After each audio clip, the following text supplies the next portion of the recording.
दोस्तों एक बार फिर से आप लोग का स्वागत है प्रिया क्लासेस में। आज मैं 10वीं कक्षा का इतिहास का जो चैप्टर 3 है फ्रेंड्स, इंडो चाइना जिसे क्या कहते हैं हिंद चीन में उपनिवेशवाद और राष्ट्रवाद से संबंधित 40 महत्वपूर्ण ऑब्जेक्टिव क्वेश्चंस को देखने वाले हैं। फ्रेंड्स आपका जो इंडो चाइना और हिंद चीन में उपनिवेशवाद और राष्ट्रवाद में जितने भी महत्वपूर्ण प्रश्न बनते थे सभी को इस वीडियो में शामिल किए। फ्रेंड्स अगर इस बार आप मैट्रिक एग्जाम देने वाले हैं तो वीडियो क्लास तक बने रहिए फ्रेंड्स, और अभी से सभी प्रश्नों को याद करते चलिए। देखिए फ्रेंड्स, अभी आप लोग के पास वक्त है, इसलिए मैं सभी विषयों का chapter by chapter objective questions provide करा रहा हूं। बाद में आपको मॉडल प्रैक्टिस सेट और प्रैक्टिस सेट प्रोवाइड कराऊंगा। ठीक है फ्रेंड्स, तो चलिए फटाफट 40 ऑब्जेक्टिव क्वेश्चंस को देख लेते हैं। छोटी सी रिक्वेस्ट है फ्रेंड्स कि चैनल पे नए आए हैं तो चैनल को सब्सक्राइब कर बेल आइकन को जरूर दबाएं ताकि महत्वपूर्ण वीडियो का नोटिफिकेशन मिलता रहे। और वीडियो लाइक नहीं किया फ्रेंड्स तो चलिए वीडियो को लाइक कर दें। तो देखते हैं फ्रेंड्स इस वीडियो का पहला प्रश्न है फ्रेंड्स कि हिंद चीन में कौन राष्ट्र शामिल नहीं था। तो इसका जो राइट आंसर हो जाएगा फ्रेंड्स ऑप्शन नंबर सी, चीन नहीं शामिल था। हिंद चीन में 3 देश शामिल था फ्रेंड्स, वियतनाम, लाओस और कंबोडिया। ठीक है, याद रखिएगा। अगला सवाल देखिए, वही प्रश्न है फ्रेंड्स कि हिंद चीन क्षेत्र में कौन कौन से देश आते थे। तो अभी मैंने बताया फ्रेंड्स कि हिंद चीन के अंतर्गत कौन कौन आते थे, तो कंबोडिया, वियतनाम और लाओस आते थे। ठीक है फ्रेंड्स, चलिए सवाल नंबर देखिए, यहाँ पर याद रखिएगा फ्रेंड्स।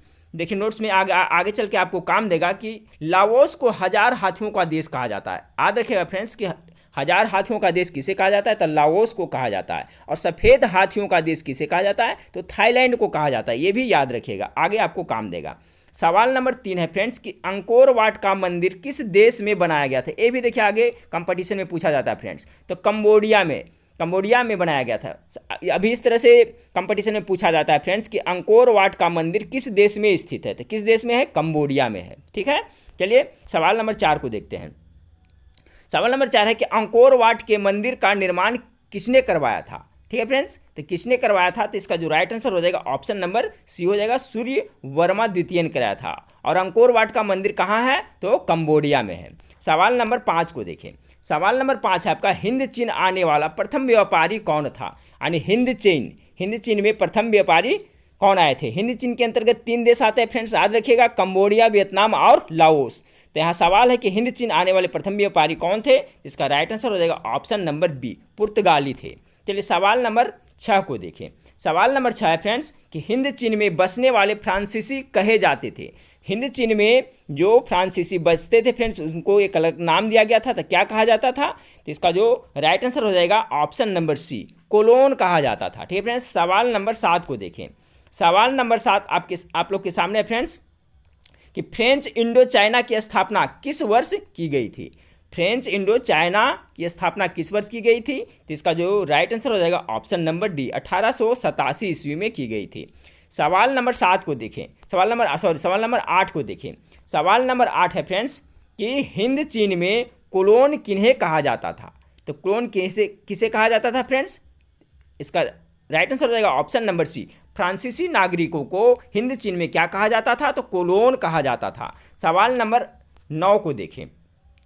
सवाल नंबर 9 है फ्रेंड्स कि नरोत्तम सिहानुक कहाँ के शासक थे।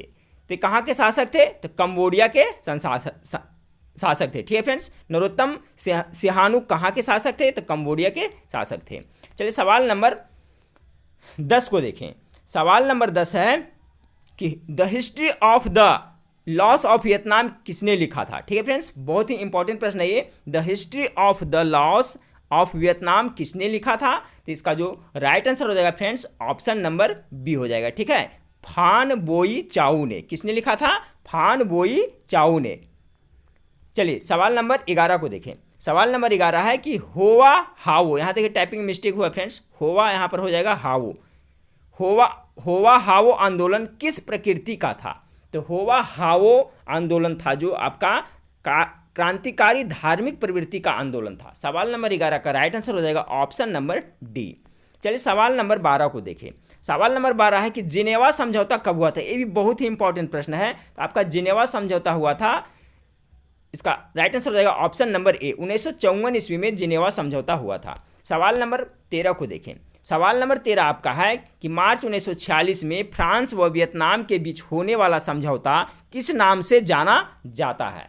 तो मार्च 1946 में जो फ्रांस व वियतनाम के बीच समझौता हुआ था फ्रेंड्स, वह हनोई समझौता के नाम से जाना जाता है। ठीक है, तो सवाल नंबर 13 का राइट आंसर हो जाएगा ऑप्शन नंबर बी। चलिए सवाल नंबर 14 को देखें। सवाल नंबर 14 है फ्रेंड्स कि किस प्रसिद्ध दार्शनिक ने एक अदालत लगाकर अमेरिका को वियतनाम युद्ध के लिए दोषी करार दिया था? तो इसका राइट आंसर हो जाएगा ऑप्शन नंबर ए, रसेल ने। किसने? तो रसेल ने। चलिए सवाल नंबर 15 को देखें। सवाल नंबर 15 है कि हिंद चिन्ह क्षेत्र में अंतिम युद्ध समाप्ति के समय अमेरिकी राष्ट्रपति थे। कौन थे अमेरिकी राष्ट्रपति? तो इसका जो राइट आंसर हो जाएगा ऑप्शन नंबर बी हो जाएगा, निक्सन थे। सवाल नंबर 16 को देखें। सवाल नंबर 16 है कि वियतनाम का एकीकरण का पूर्ण हुआ। ठीक है फ्रेंड्स, बहुत इंपॉर्टेंट प्रश्न है कि वियतनाम का जो एकीकरण हो कब पूर्ण हुआ? तो कब पूर्ण हुआ था? तो इसका जो राइट आंसर हो जाएगा ऑप्शन नंबर डी होगा। 1975 ईस्वी में वियतनाम का एकीकरण पूर्ण हुआ था। कब? 1975 ईस्वी में। चलिए सवाल नंबर आपका 17 को देखें। सवाल नंबर 17 है कि अनामी दल के संस्थापक कौन थे? तो अनामी दल के संस्थापक थे, इसका जो राइट आंसर हो जाएगा ऑप्शन नंबर ए हो जाएगा, जॉन गुयेन आई। अनामी दल के संस्थापक कौन थे? तो जॉन गुयेन आई। चलिए सवाल नंबर 18 को देखते हैं। सवाल नंबर 18 है कि दिएन वियेन फू के युद्ध में कौन बुरी तरह हार गया था? ठीक है फ्रेंड्स, दिएन वियेन फू के युद्ध में कौन बुरी तरह से हार गया था? कौन सा देश? पुर्तगाल, फ्रांस, कंबोडिया, अमेरिका। तो इसका जो राइट आंसर हो जाएगा ऑप्शन नंबर बी हो जाएगा, फ्रांस हार गया था। ठीक है फ्रेंड्स, सवाल नंबर 18 का right answer option number B हो जाएगा। अगला सवाल है कि पुर्तगालियों ने कहाँ अपना केंद्र बनाया था? तो हिंद चीन में पुर्तगालियों ने अपना केंद्र कहाँ बनाया था फ्रेंड्स? तो इसका जो राइट आंसर हो जाएगा आपका ऑप्शन नंबर ए, मलक्का में अपना केंद्र पुर्तगालियों ने बनाया था। सवाल नंबर 20। सवाल नंबर 20 है कि हो ची मिन्ह का शाब्दिक अर्थ क्या होता है? तो हो ची मिन्ह का जो शाब्दिक अर्थ होता है सुधारक होता है। क्या होता है? सुधारक। याद रखिएगा, ये भी महत्वपूर्ण सवाल है। हो ची मिन्ह का शाब्दिक अर्थ क्या होता है? तो सुधारक होता है। सवाल नंबर आपका 21 देखें कि वियतनाम लोकतांत्रिक गणराज्य की स्थापना किस वर्ष हुई? तो वियतनाम लोकतांत्रिक गणराज्य की स्थापना 1945 ईस्वी में हुई थी। ठीक, कब? 1945 ईस्वी में। सवाल नंबर 21 का राइट आंसर हो जाएगा ऑप्शन नंबर सी। चलिए अब सवाल नंबर 22 को देखें। सवाल नंबर 22 है कि अमेरिका ने रबर के बागान पर किस रसायन का छिड़काव किया? तो किस रसायन का छिड़काव किया था अमेरिका ने रबर के बागान पे? तो इसका जो राइट आंसर हो जाएगा ऑप्शन नंबर ए, जहरीला रसायन का छिड़काव किया था। सवाल नंबर 23 को देखें। सवाल नंबर 23 है फ्रेंड्स कि कंबोडिया फ्रांस का संरक्षित राज्य कब बना? तो जो कंबोडिया था फ्रेंड्स, फ्रांस का संरक्षित राज्य कब बना था? तो इसका जो राइट आंसर हो जाएगा ऑप्शन नंबर बी हो जाएगा, 1863 ईस्वी में कंबोडिया है जो फ्रांस का संरक्षित राज्य बना था। चलिए सवाल नंबर 24 को देखें। सवाल नंबर 24 है लाल खमेर सेना किसकी थी?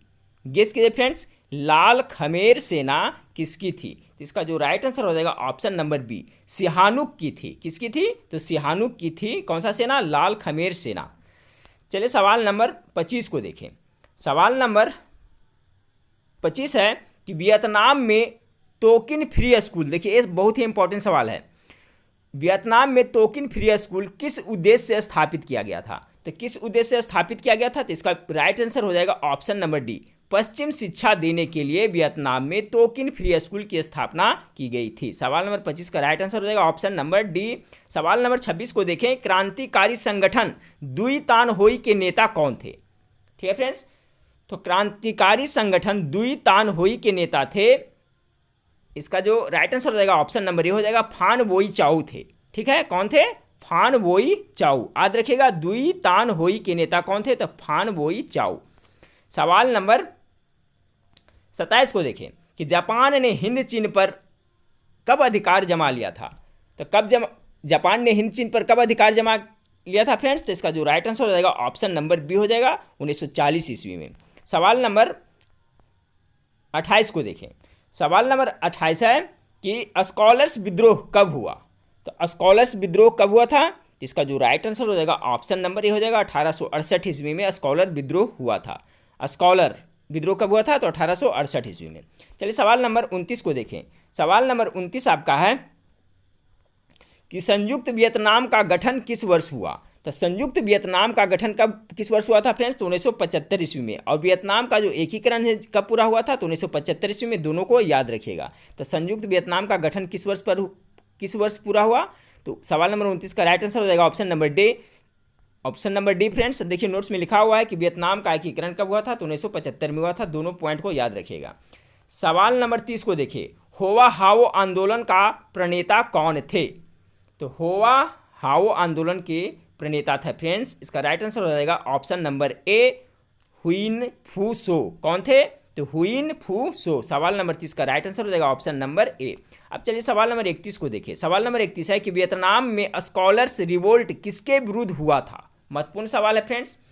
तो वियतनाम में जो स्कॉलर्स रिवोल्ट हुआ था वो किसके विरुद्ध हुआ था? तो इसका राइट आंसर हो जाएगा ऑप्शन नंबर डी, ईसाईयत के विरुद्ध हुआ था।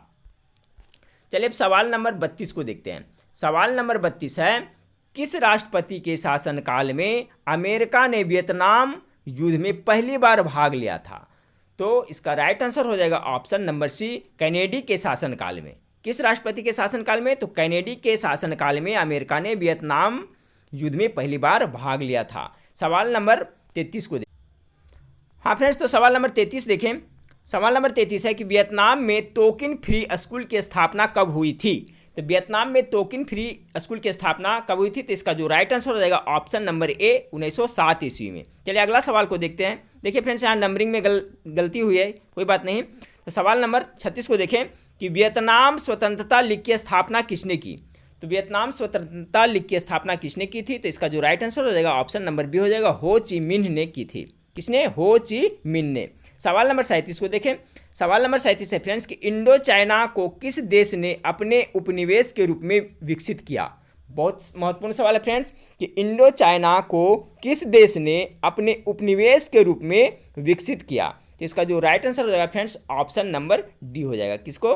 फ्रांसीसी को। उपनिवेश का अर्थ होता है फ्रेंड्स कि किसी दूसरे देश में जा कर करके अपनी आबादी को बढ़ाना, वहाँ व्यापार धंधा स्थापित कर अपनी आबादी को बढ़ाना ही क्या होता है? उपनिवेश कहलाता है। ठीक है, तो यहाँ सवाल था आपका कि इंडो चाइना को किस देश ने अपने उपनिवेश के रूप में विकसित किया? तो फ्रांसीसी। सवाल नंबर 38 को देखें। सवाल नंबर 38 है कि लियांग किचाओ कौन थे? तो देखिए लियांग किचाओ कौन थे? तो ये चीनी सुधारक थे। ठीक है फ्रेंड्स, कहाँ के थे? तो चीनी सुधारक थे। सवाल नंबर 38 का राइट आंसर हो जाएगा ऑप्शन नंबर ए। चलिए सवाल नंबर 39 को देखें फ्रेंड्स कि प्राचीन काल में वियतनाम पर किस सभ्यता संस्कृति का प्रभाव था? तो प्राचीन काल में वियतनाम पर किस सभ्यता संस्कृति का प्रभाव था? तो इसका राइट आंसर हो जाएगा ऑप्शन नंबर ए, चीनी सभ्यता संस्कृति का प्रभाव था। चलिए फ्रेंड्स 40 नंबर क्वेश्चन को देखें। इस वीडियो का लास्ट प्रश्न है कि वियतनामी कम्युनिस्ट पार्टी के संस्थापक कौन थे? तो वियतनामी कम्युनिस्ट पार्टी के संस्थापक थे, इसका जो राइट आंसर हो जाएगा ऑप्शन नंबर ए हो जाएगा, हो ची मिन्ह थे। कौन थे? हो ची मिन्ह थे। ठीक है फ्रेंड्स, तो देखिए फ्रेंड्स ये आपका 40 महत्वपूर्ण सवाल था। इसी तरह से मैं फ्रेंड्स आपको हर एक विषय का चैप्टर बाय चैप्टर अभी मैं ऑब्जेक्टिव प्रश्न प्रोवाइड करा रहा हूँ फ्रेंड्स। बाद में आपको सब्जेक्टिव प्रश्न और मॉडल प्रैक्टिस सेट भी प्रोवाइड कराऊंगा। वीडियो अच्छा लगा है फ्रेंड्स तो लाइक जरूर करिएगा, दोस्तों में शेयर जरूर करिएगा फ्रेंड्स। तो नेक्स्ट वीडियो में फिर मिलते हैं। देखने के लिए थैंक यू, धन्यवाद।